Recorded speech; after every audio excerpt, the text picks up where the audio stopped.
go seek out plays to confront yourself with things that are different from what you're Mm. experiencing as a person, as a leader. I'd like to welcome to the show Larry Mohl. So great to have you here today, Larry. Thanks, Laura. It's awesome to be with you as well. Great. Well, before we jump into a little bit more of the conversation, I'd love for you to introduce yourself to the audience. Who are you? What do you do? What are you passionate about? Well, that's a big question, isn't it? I know. What do you want to be when you grow up, right? That's the question. Exactly. Yeah. So, thanks so much. So, I am the if from a business perspective, I am the founder of a company called Rali out of Atlanta, Georgia, and we help organizations to scale behavior change in ways that they haven't been able to do before, to put it quite simply. And one of the wonderful things about what we do is that we partner with wonderful thought leaders. I hope it's okay that I could say people like Laura, and we help our great thought leaders to put their content and their intentions and their life's work on our platform, and then help take that to organizations together so that they can experience that. So I love doing this. I've been in this kind of world for a lot of years, and you could probably also see by my background, I kind of have this little love of music. So I spend my thinking time on the business, on my family, and on music. Those are the Mm, things that what a that great combination. occupy, if you will. I would just like to share that one of the reasons that I wanted to have you on the show is we really share a passion for meaningful change. You hinted at what you have done and what you are doing in the world, in businesses, with organizations, with employees, with leaders, and it's really easy to talk about it, right? But one of the things that you and I really connected on is you have a real deep passion around what that means, what that looks like. So can you speak a little bit more about what change is to you and what your hope is for organizations? I think it's a great question. So that for me, change is a creative process. And I think that a lot of people look at change as, we all know the common wisdom out there, if you will. I don't know if it's a myth or not, but let's just say the talk track is that, no one likes change and everybody resists change, and change is hard. And you know what? That's all true. That's absolutely true, actually. And I can't say that especially in my earlier, you would think that when you're young, you're open to all kinds of interesting adventures, but I think we all have our certain tolerance to risk and change and things like that. But for me, at the end of the day, it's a creative process. And if you can kind of find your way through it, there's always something unexpected. Like whatever you imagine to be true, something unexpected is going to show up and Mhm. probably be better than what you could have thought of yourself. I love that you say that. I was thinking about this lately, this idea that if we think that we, whether we individually or as an organization, that we know what the best thing is, and we get locked into that, we actually don't allow for what you just spoke to, right? That creative process, that energy, that something that maybe we don't see yet. So Yeah. when you think about change around within, so you spoke to yourself and kind of your views around that, but within organizations, what would you want to add to that?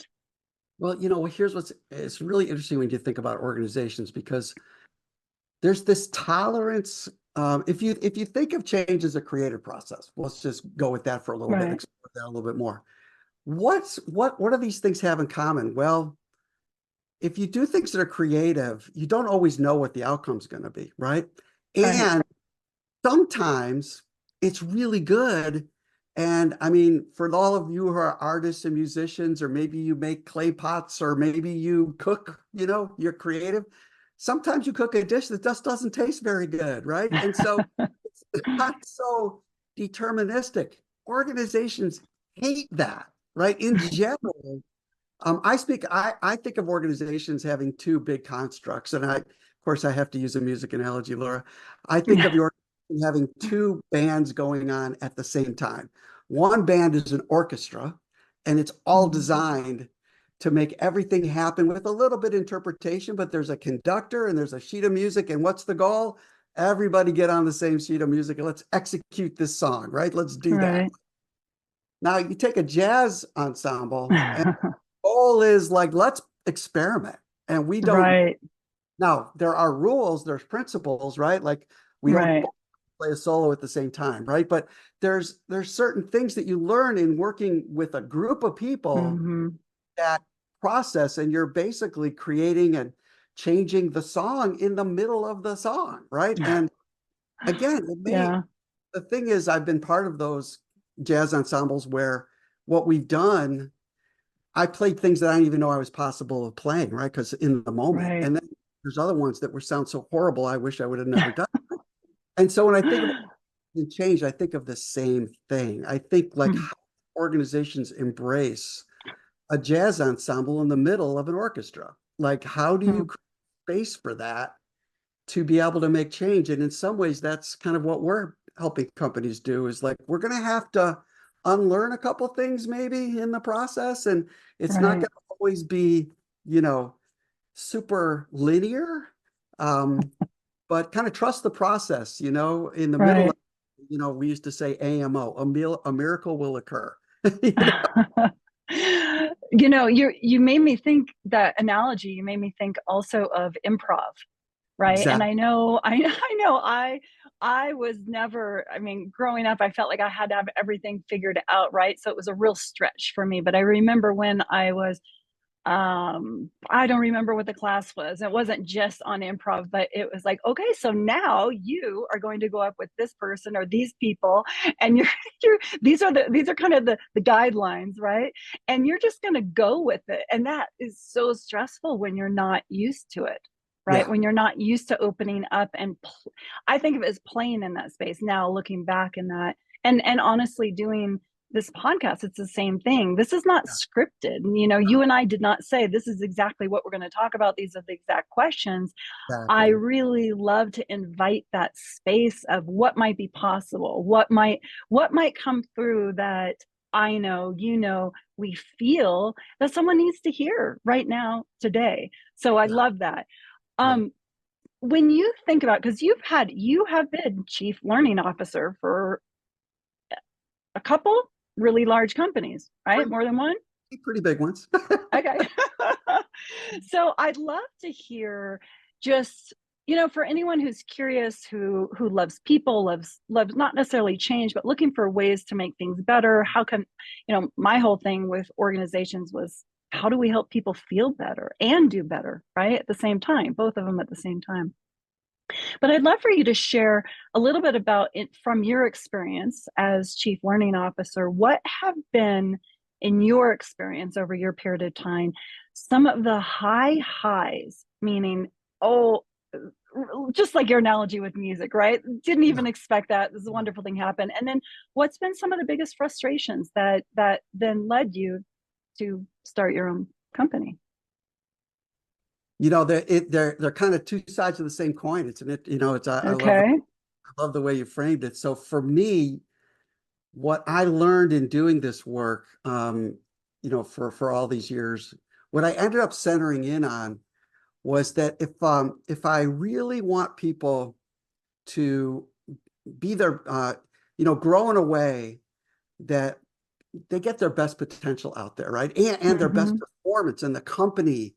And what really makes that happen, at the bottom line for me, it ended up becoming this thing where, and it's probably because I've always just trying to create the best band I've ever been in, but it comes down to communities and groups. And so Right.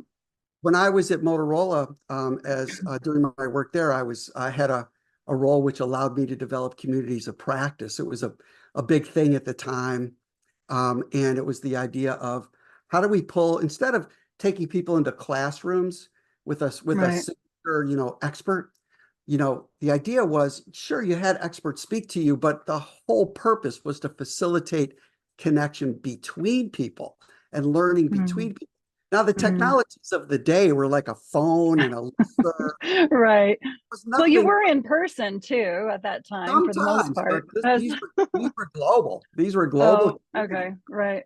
And, so learning how to get, especially engineers, to share their knowledge, learning them to tell stories, and then, listening to what they were learning and growing, and then translating that into things that I did, like, for example, at Children's Healthcare Atlanta, where I did leadership development programs that were cohort-based, group-based programs that were kind of journeys over time that involved a couple different things.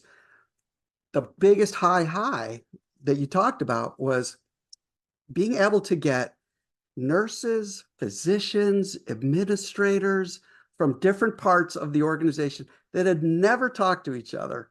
Right. They knew of each other's names, but to Right. watch, to put a, it doesn't, groups happen whether you like it or not. Where human beings are wired to form tribes. Like that's what we do, right?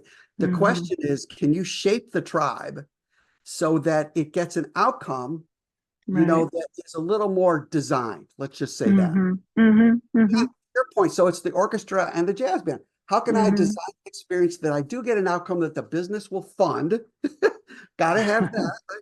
But how do I allow enough jazz ensemble so that Laura can discover whatever Laura needs to discover about her Right.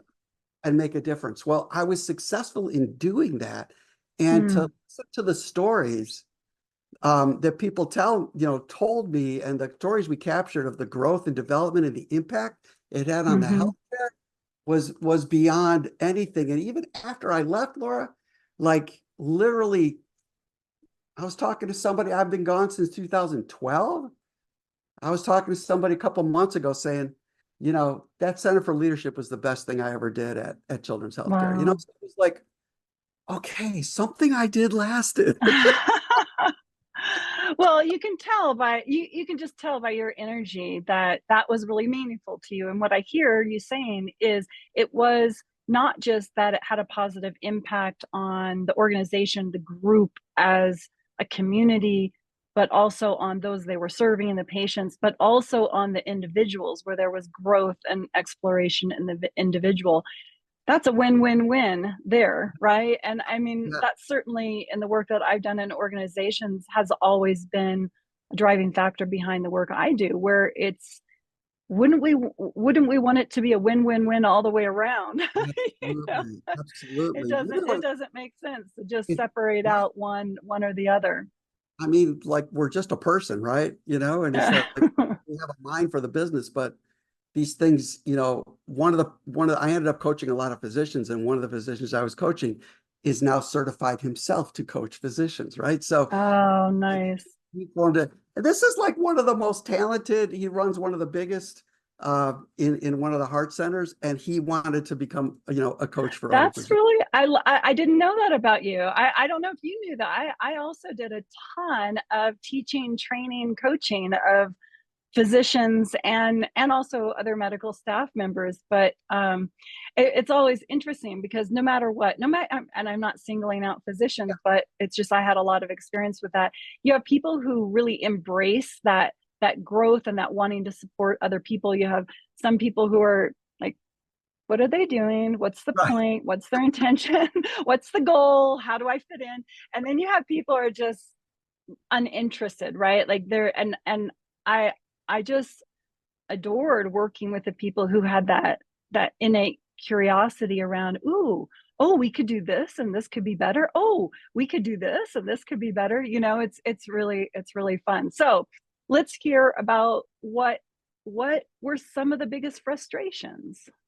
Yeah, I would say a couple things. Number one is, you know, all the organizations I work with, look, I have nothing. I was very, very lucky, Laura. I work with some of the best people in their fields, and had a lot of a lot of autonomy to do a lot of what I wanted to do.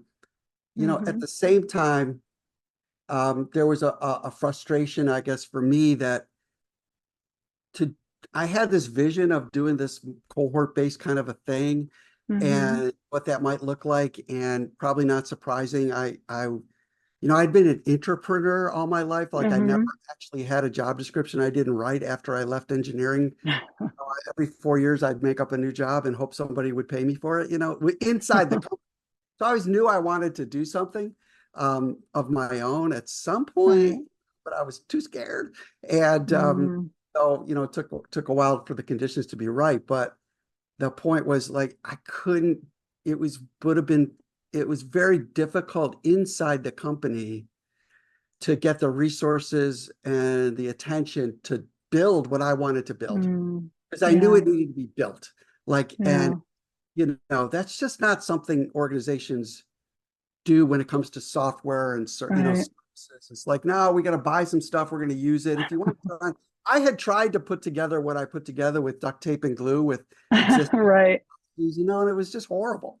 And so at some point, you know, it's just like, okay. And I was, gosh, what was I, 50, 52, I think, or something. I'm like, it's like now or Mm. probably not. And so, Actually, can you speak to that a little bit more, just for anyone who maybe is in a more corporate position and they're playing around? Because I don't know about you, but a lot of people I talk to are really thinking about what can I create that's different rather than just kind of stay in the course. So I'd love if you could speak a little bit to that.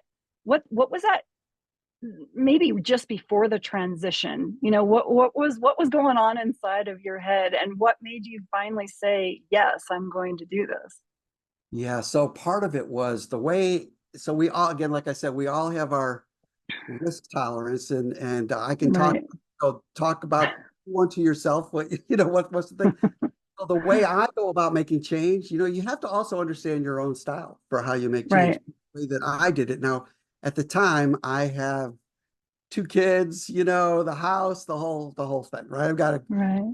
great job, but I was determined that I had to figure out, um, how I could live this life where I didn't feel any difference between working and everything else, right? Just this Mm. alignment in my life. That's fundamental. I think I That's a figured, big word for me, alignment. I know, I kind of figured that out in my mid 30s and, I finally made it, but it's like, that's always been a big thing. I Right. had a lot of friends who were willing to settle for, I hate work, but I got the weekend coming, and I'm like, God, I just can't do that. So, Yeah. um, anyway, so I had started playing with these ideas, Laura, I was like doing a full-time job, and then at night I was writing, I Mm. was experimenting, I was talking to my friends.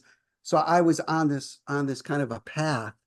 I Right. actually didn't have the idea for the technology platform until 3 years after I had left my job at Children's. I was actually just wanted to start a Mm. consulting firm.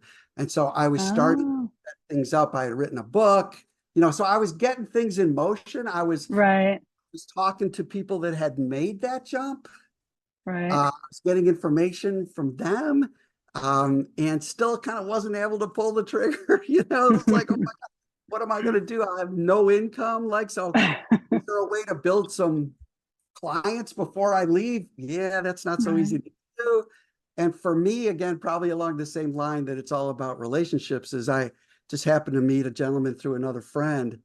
I was looking at, and he had written a book called The Inspiration Factor, which is a really cool Mm. book. He had actually done work on, can you actually measure and manage inspiration? I Mm. thought that was a fascinating question. So, Mm. and he had published, Forbes had actually published his list of the most inspiring companies. So Mhm. long story short, I helped him for about 6 months package up his stuff. I was still working full time to sell to companies because he hadn't kind of broken in as a consultant yet. And so I was like, it's a model that's very unique in the marketplace. No one's talking about this stuff. you know, let's do this. So we formed a consulting firm together. That was Okay. how Okay. I left. And then we brought in a couple more partners and we did that for like three good years until one day it was like talking to my other, my friends who are many years ahead of me on this, were actually looking to sell their consulting firms, and they were telling me what they were experiencing. And I was like, gosh, I'm a product guy. I got to figure out how to do Mm. some software because, you can get multiples when you sell Right, right. a service And company. by the way, you mentioned engineering just a little, you just kind of touched on that. So I'm curious, how did you, because it sounds like that started coming back into play as you Yeah. were creating. So what was the leap from the engineering piece to learning? Yeah. It's so funny, right? Because like the whole thing is, it's hard to think about these things, but I don't know whether it was intentional or what, but like things just keep coming. I don't know why I became an engineer, to be just really blatantly honest, other than my upbringing and I was Right. math and science, and it was, all that kind of stuff. I have no idea other than that, Laura. So, and it was a profession in my family, a Right, profession, right, right? So, right. a musician, great, That's great for hobby, fun. buddy. Great hobby, Yeah, man. No, yeah. but the idea was that so I got I had an undergraduate in electrical engineering, and I had a graduate degree in electrical and biomedical engineering. And because I had some of this kind of expertise, believe it or not, what you do in biomedical engineering with signal processing is very attractive to companies that do radio wave signal Mm. transmission. So Motorola recruited me, and I, Okay. I actually worked in R&D, pure Okay. research and development, communications research for the first 6 years, 7 years at Motorola. I was there for 22 years, so 21 years. So, and then I was in engineering management. And then the big trigger for me came when our CEO came back from a trip to China and said, there's this thing called Six Sigma and quality, Okay. and we're going to do it and get on board, man. And so for some reason, that just sounded really, the process of process improvement and facilitating growth, Mm-hmm. done any of this, to your point, Laura. Yeah. I didn't know I could do any of this, but I just had this kind of like attraction toward, okay, we're doing Okay. problem solving processes, things like that. So just to close the loop on the story, I actually was in Chicago. So in order to get myself ready for this, I actually did a year at the Second City Training Center to Mm. learn like how to stand up in front of a group and facilitate, Wow. Okay. facilitate a group when you don't have Right. all the answers, but you got to kind of Right. direct the So there was conversation. definitely something driving you. Oh, I'd like to think there's a part of you that maybe hadn't been recognized in the educational system, maybe hadn't been, recognized because maybe it didn't fit into a professional title perfectly or something like that. But it sounds like it was really driving you. yeah, I So think that. let's Yeah. let's fast forward again to as you had the consulting company, and you're still doing some development, some, you're thinking, I'm a product guy, I'm thinking, you're thinking about was there another leap for you? Yeah. Okay. So, yeah, because so the consulting firm was doing leadership development primarily, and it was built on a model that our own proprietary model on how do you build an inspirational leader. At that time, for all of yous out there that have done like employee engagement surveys and those types of things, one of the big factors that comes out of why people feel engaged or unengaged is called my leader's inspirational. And this factor scored low on almost every company's survey at the time. It probably still does Mm-hmm. today. So we were like, oh my gosh, if we could just tell people we have a solution for you in that area, we could be just, going like gangbusters. And that was Mm-hmm. really true. That it actually worked, right? But at some point, again, probably because I didn't even start this until I was in my mid 50s. I'm like, and I was like, man, I mean, traveling a lot. I had already, one of the reasons I left New York and American Express was because I was on the road so much. I was like, I just can't live that life again. Um, Mm-hmm. because I was only home 1 week a month, when I was in those kind of Mm-hmm. global roles. I just can't do that. And so, um, boy, the question is, how could we, and this was what was interesting, how could we create an online system that takes what I was exploring in corporate about this community-based, cohort-based learning and do it for our own content. Laura, originally it was going to be for Right. our own Right. inspirational content. Here's the big leap. So I had started to, diagram things out and talk to people, talk to software developers, blah, blah, blah. And we started to go down this road. But my partner and I, one day, never forget this conversation. It was like one of these where the universe collides, and we were both like, you know what? This isn't about us. Like, Mm. like this isn't about Terry and Larry's content. Like, some people know us, but nobody knows us. I mean, who do we think we Mhm. are? Like, let's do something that serves thought leaders that I was Right. hiring as a CLO for 25 years. Right. Create the platform. The platform by which other people, because as well at the same time, I just had continued to talk to these mentors of mine, and they were saying, we're having such a hard time getting people to renew our workshops and, Mm. hire us for speeches. It's just really hard. And I'm like, yeah, I hear you. And then one day for both of us, it was like, let's just build the platform and invite partners in, and we'll do a model where we co-sell together. And that was like, just in terms of my mental model, Laura, that was just like I never had been thinking Hmm. that ever Well, until there's that magic that comes in, right? Like when you're not so attached to what it's supposed to look like, yeah, creating space for something to evolve. And I imagine that there's a lot of evolution now too with the growth of artificial intelligence and the the rate of change in everything in our world right now. I imagine that there are even more opportunities. And I'd love to ask you, because you've been around a few years, right? Me too. today's my birthday, but Laura.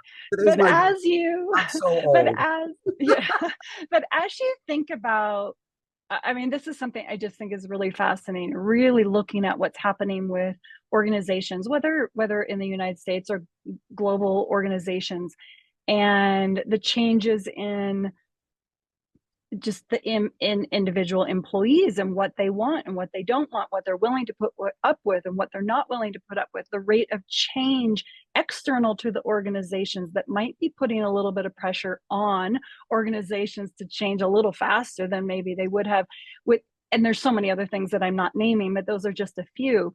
As you, from your perspective, when you look at where we are right now and what's happening, what are you most excited about for the future of, let's say, for the future of organizations, for large businesses?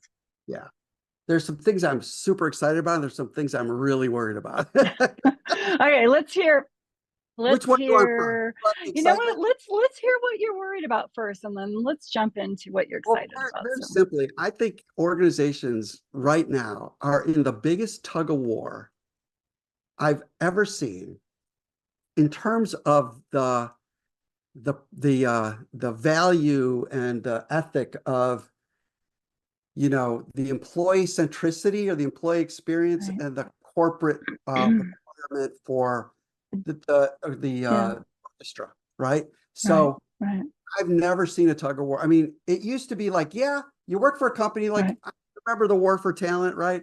For all of Mm-hmm. those that are fairly seasoned, let's say, you play the rules, right? And it's like, you know, Mm-hmm. like, go get the talent, they're going to go, so, but right now with the stay at home, come to work, do that, it's very clear to me that the economy has never had a bigger impact on this ethic of, the employee experience matters, really matters, versus we can't let them get away with too much, and so Right. Right. the tug of war, and Yeah. that really concerns me. And the second thing that But would, let me ask, what's the concern on that? What's the potential negative that you see?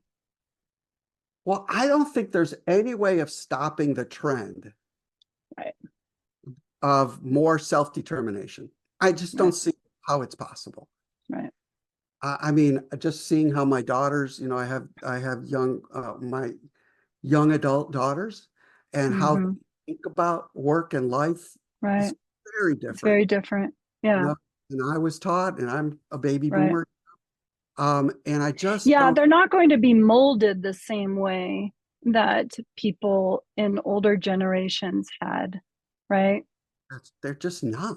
Yeah, They want to have an authentic voice.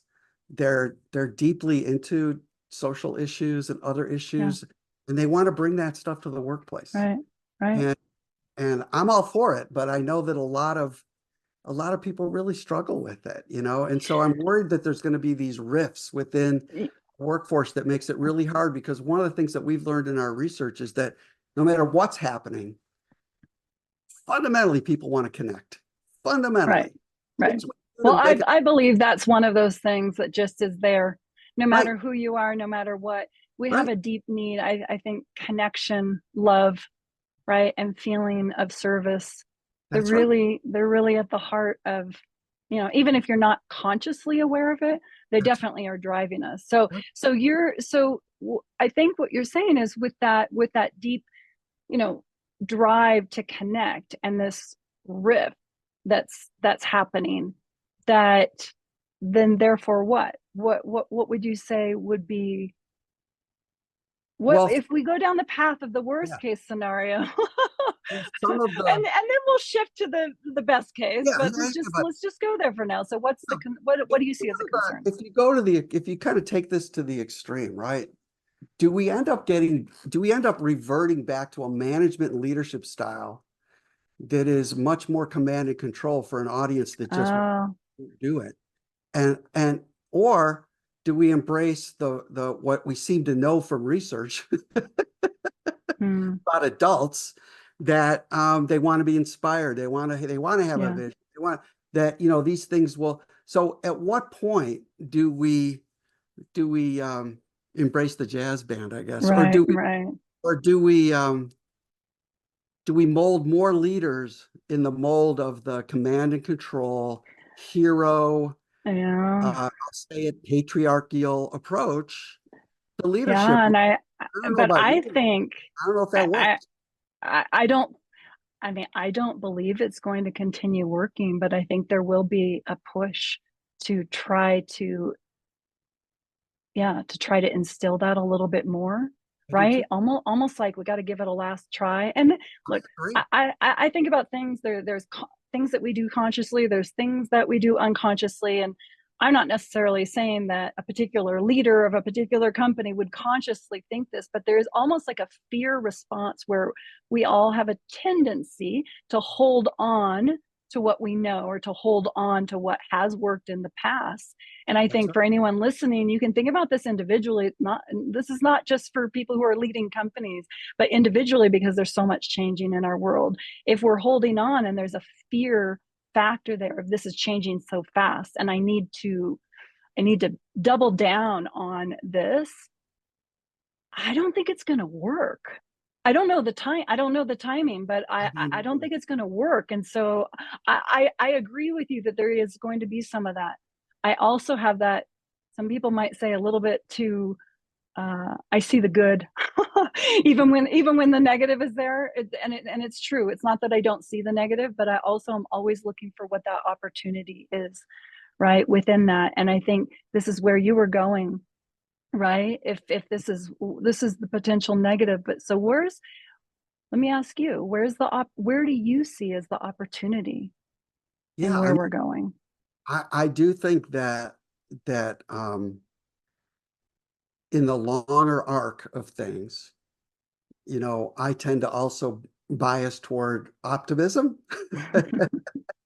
but it's not just blind optimism. I think there's No, some things. I mean, the demographics, show it, right? The demographics show that there's a movement toward different types of management styles, right, acceptance of these different types of styles, inclusion of different things, right? Even though, there's all kinds of ebbs and flows in this journey, but on the right, long arc, I think, let's face it, we're in a time of abundance. Okay. So we're not mm-hmm, like, especially where we live, right? I mean, we're not right, trying to figure out where our next meal's coming from. So now right, it's more a search for meaning and purpose, and making sure that we're contributing to the company, to ourselves, to our communities. I think that You know what's interesting? I heard this. I don't know if this is still true.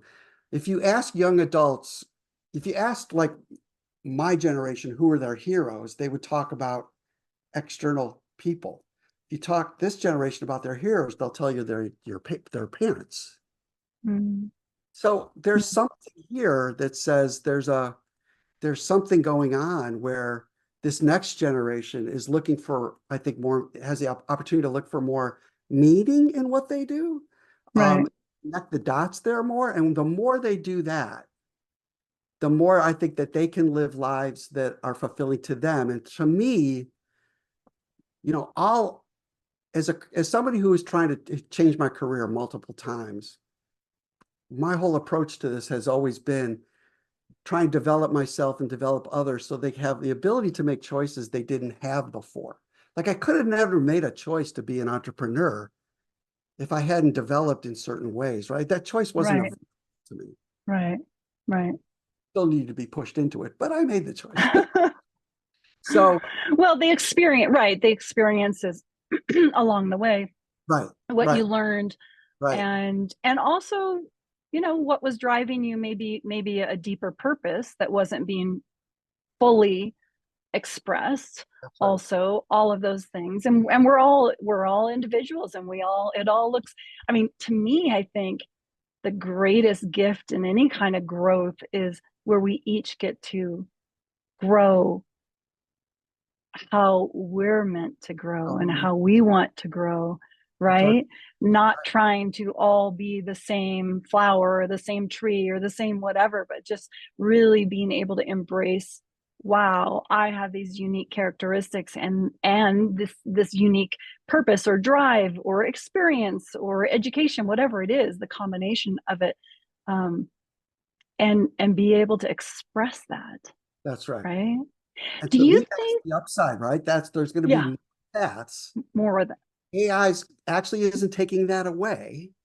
We have to Right. be careful with Right. it, but it's not taking that away. It's actually opening up, and it's opening up new forms of connection Yeah. that we're experimenting with, you know, that I wish I would have had when I was doing communities of practice back in the 80s.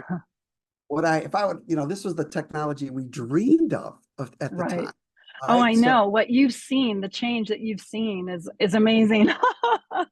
So let me it, ask you this. Do you think that the structure of our organizations will change? So we talked a um, little bit about leadership. I'm just it's something I've been thinking about lately. I think, well, we've seen a transition toward what we would call matrix-based organization. Right. I think that will continue. And I just think that Mm-hmm. there'll be a much more, because things are getting so, things are complex. I still think there will always be, this is just my theory anyway. I just still think that humans in our ability to navigate uncertain structures are, it's just very difficult. I mean, we're Mm-hmm. still labeling things. We label things every day so we can understand. Like we didn't even know what to call our platform, right, Laura? Because it Right. doesn't fit into somebody's file Right. that they can just go quickly, it's this.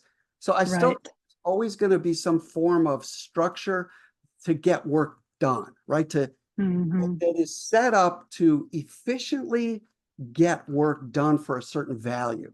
I don't see Yeah. that going away because Right. that's Right. Right. work. But But the how piece of it. bingo, Yeah. how that gets done and the degrees of freedom that a person might have and the kinds of roles that people might have. Um, and so do I see the structure changing? I just think there's going to be more and more understanding of the shadow organization that lives within the structure. Mm. And to me, Ooh. that's what Yeah. we're trying to bring out the shadow because the Mm-hmm. needs to cut across all these organizations and they're Yeah. talking all the time. And so how do you leverage the shadow and bring it up into the light where people can go, oh my God, this group of nurses has this incredible idea, but they don't Yeah. report to one person. Now who can we give that to, that can help take it Right. forward? But Right. the group is alive and well. That's really interesting. I hadn't thought of it that way.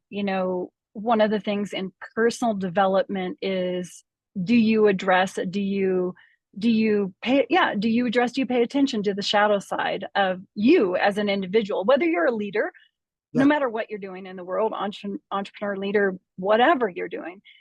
And the the thought behind that is, as you do that and as you bring it into the light, it gives you the opportunity to make changes that are really positive, right? And so you're saying the same thing in organizations. I love that. I had not thought of it that way, and I really I really like thinking of it that way, because then the challenges that are going to pop up, that are popping up, then we can look at them as opportunities, as you and I both, both probably more comfortably do that just naturally than some people, and then look for, what do we want to keep? What do we want to keep? What do we want to change? And if we're going to change something, what's our why behind it? What's the reason that we're doing it? And what's that intention around the impact that it's going to have on our people, on our community, and on our customers? I like that. I feel very hopeful as you say that, but and I say that knowing that we're in a challenging time, and it probably will continue for a little bit. So I'd love for you to share. Oh, go ahead. No, proper. It's Okay. proper. I'd love to for you to share a little bit more, just so that people who might be curious about Rali, what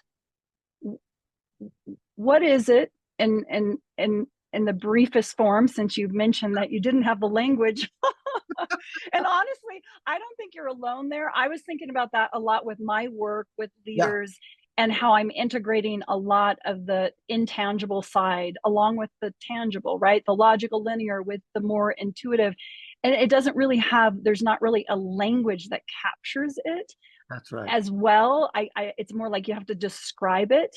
But what I do know is, when I'm working with people who resonate with it, it makes absolute sense to them, Right. right? So whether it's like a super left brain successful person that realizes that I'm not quite tapping into something, they start tapping into the intuitive side. It's like, of course, right? But what do you call it? So What you're do you saying the same thing with this call platform, right? Like, to me, when I heard of it, it's like, of course, any way that you can integrate the learning, you can create community around it, any way that you are really taking concepts, because they stay in your left brain unless you do something with them, and bring them into community, to bring them into action, to bring them into, what does this mean at our particular organization? To me, it's like, well, of course that makes sense. That leads to more sustainable and fun and connecting change. So just share with the audience a little bit about Rali in case they're curious, and how they can find out more if they want to. Yeah, absolutely. Thanks for asking. I guess the long story long, no, the long story short is that, think about it this way. Organizations have to do two big things. They have to keep in compliance with lots of rules, regs, Right, and they have to grow the organization. That means growing the people in some way, right? So right, the issue that I found when I was a chief learning officer, and after leaving, was that doing compliance related things you've probably thought of, like, it's time for our annual XYZ thing, and you get online and you take a thing and you answer a quiz, and boom, you're done. And somebody gets to check a box. And that's awesome. That's really needed. The issue I found is we tend to the same approaches to do things that are growth oriented. right, So think about, every organization now has initiatives they're trying to drive in healthcare, improving quality, improving leadership, improving cultures where people feel included, all these types of things. If you look at them, wellness. wellness, a That's a huge, big one. huge one. These are mindset and behavioral change that's required to do those things. And so I had studied what is the factors, because the problem is, what I had found is, if you use the compliance methodology with these behavior change ones, only about 10 to 15% of people do anything new. And they're the Right, people that were going to do something new anyway. They love right, change. right, right. They love to just, I'm going to try walking 10,000 steps. Cool. Yeah, Um, there are a few of us out there. Yes, Thank you, Lauren, I think right? I think I will hike from Right. the floor of Yosemite Valley to the top of Mount Whitney. Oh Yeah, yeah, that sounds like a good idea. that's a great, you're in the 10%, Laura. I'm just going to say, okay? we also found that there's 20%ers like, I'm gonna give you $1 million to do that hike. And they're like, yeah, I'm sorry, I'm not gonna do that. Keep your $1 million. And then we found this Right. really big group in the middle who was like, I want to do something, but I but my environment's not set up to help me to do that. So Right. I had studied that in short and found that this group construct where people go on a journey over time where they do three things together. They learn something in very short increments. Like if I'm going to be a better tennis player, I got to learn how to hit the ball. Right. Watching videos is a good thing, right? Um, but then I have to go on the court. So the do, and I have to take action. And Yeah. and like you said, I've got to activate something. I also found that it's really important that somebody in that group act as my partner, my Mm-hmm. learning partner. Give me Mm-hmm. some coaching, maybe. Hold me accountable. And then the third thing was that as I'm learning and overcoming challenges, I share that with others and inspire them. So this Mm-hmm. simple construct, believe it or not, which is like I said, I didn't invent anything new. I just watched what the success looked like, what the Right. outlier successes look like, and said, what is the framework that I could build software around to scale this? Right.